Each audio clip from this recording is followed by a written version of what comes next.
I'm Don Andrews with Butte News, and I'm Maggie Welch with Butte Broadcasting.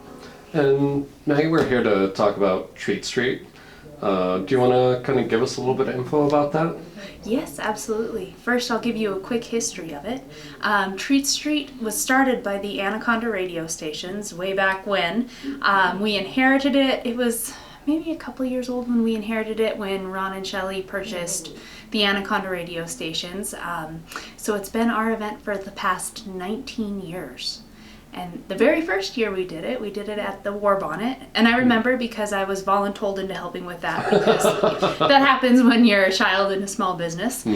So my 8th grade year, I was in there helping them out. And we had kids trick-or-treating through a corridor in the hotel, and they kind of closed down that whole hallway for us, and we had them trick-or-treating out the doorways. And then better minds got together and thought maybe trick-or-treating in a hotel is not the best plan. So we worked with Jeanette at the Mining Museum, and she graciously offered her facility for us, and we've been there ever since. How many years have you been at the Mining Museum? I want to say 18. I think it was only the first year that we weren't up there. Okay. So it gives kids a great experience. They get to trick-or-treat in a ghost town, and that's a pretty unique thing. Yeah. Fitting for Halloween. Very, yes. We do have some great community partners that I would love to thank for all of their help with this. First, Jeanette at the Mining Museum, World Museum of Mining. She puts it all together for us every year, makes sure the facility is ready. This year we're very excited because we will be able to offer bathroom facilities for our volunteers, which in the past has been a struggle, but with their new building up at the World Museum of Mining, we'll now be able to do that, which is great. Everyone's happy about that. Yeah. Also, we received some donations from different community members, but really larger donations from the Town Pump Foundation, Northwestern Energy, and Walmart, who have all been really great to work with, and also Montana Broom and Brush, who have given us the candy at cost and donated and delivered it up there. They've been great to work with. It's going to be on actual Halloween Day, Monday the 31st. Yes, it will be. We try to coordinate it so that we do Treat Street on the same day as the schools do their Halloween parades and their early outs, just because it works better for parents that way. And so those actually are landing on Halloween this year, so that's when we'll do it. And what time does everything kind of get going over there? Yeah, we will open the doors at 1 o'clock. And we'll be there until 4 o'clock or when the candy runs out. So it just depends on how many people come through. We usually expect a crowd of about 4,000. How many volunteers does it take to kind of do all that? So many volunteers. We have business sponsors that all come and work tables. And if they're not able to make it, we fill their tables. This year we have, and in past years, we have the Montana History Club. The Kiwanis clubs of Butte are coming to help run some tables, all 3 clubs actually. And we have the student council from Butte Central that will be there to help out.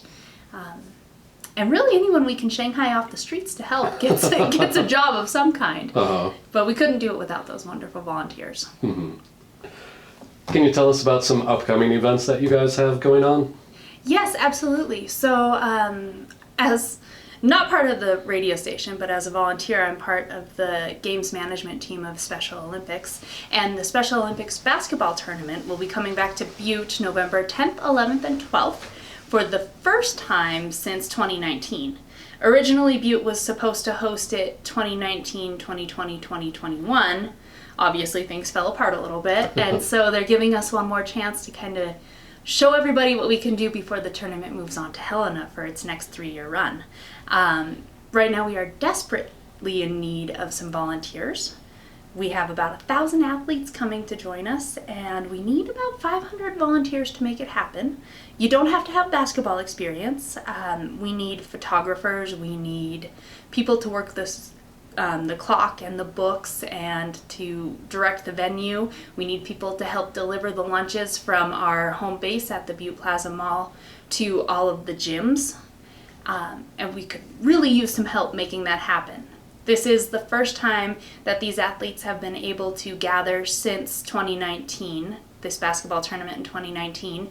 The summer games, every other tournament that they held, was either a regional tournament or some kind of virtual tournament, because it is a high at-risk group for catching COVID. And so really it's important because it is the first one where they've all been together again at the state level in 3 years, and we really want to make it good. When is the tournament? The tournament will be November 10th, 11th, and 12th. And who should they contact if they want to volunteer? So they can go online to somt.org, and right there on the front it's a big volunteer tab for the basketball tournament, and you click on that and you can pick your time, your venue, what you want to do, all of it.